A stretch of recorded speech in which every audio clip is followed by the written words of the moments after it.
Est-ce que vous le saviez, vous, que le lait maternel évoluait en fonction des besoins du bébé? D'ailleurs, peut-être vous posez-vous des questions sur l'allaitement. Est-ce que mon enfant prend suffisamment de lait? Pour répondre à ces questions, j'ai fait appel à une spécialiste du sujet. Je laisse donc la parole à Marina Boudet, conseillère et formatrice en allaitement et créatrice de Lactessence. Bonne écoute!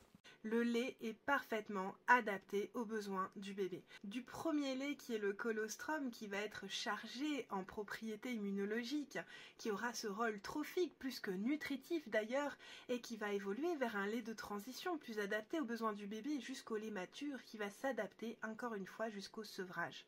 C'est-à-dire que le bébé aura toujours un lait qui est qualitatif et qui est complètement ajusté en fonction de ses maladies, en fonction de ses besoins, en fonction de ses besoins globaux sur sa croissance. Donc le lait, bien sûr, est toujours assez nourrissant. Alors il faut savoir qu'il a une composition dynamique qui change tout le long de la journée, qui change en fonction du drainage du sein.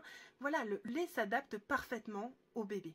Comment savoir si mon bébé prend assez de lait? Tout simplement, on va le regarder. Il va alterner entre des suctions non nutritives qui vont être très rapides avec des mouvements du menton très rapides et des suctions nutritives avec des mouvements du menton plus lents et une déglutition qui s'observe. Et puis surtout, on va avoir un bébé qui urine bien, qui fait des selles, en tout cas avant 6 semaines, puisqu'après les selles peuvent s'espacer.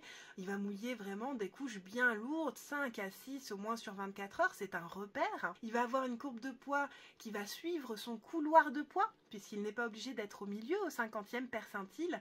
Il peut tout à fait être un peu au-dessus ou un peu en dessous, mais suivre sa courbe génétique de poids. Voilà, ça c'est un bébé qui transfère bien du lait. Et voilà, des fois le bébé peut paraître agité au sein, et ce parfois quelques jours, alors des fois il sera plus paisible, des fois c'est sur la journée, il va changer d'attitude. C'est pas parce qu'il a faim forcément, c'est parce que justement il a des pics de développement, il a des pics de développement intenses, et tout ça se ressent aussi au niveau du sein.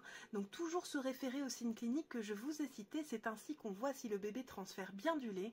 Et si vous le voyez s'agiter, il suffit vraiment de vous recentrer autour de votre bébé, de vous recentrer autour des signes cliniques qui vous montreront que ce bébé transfère bien du lait.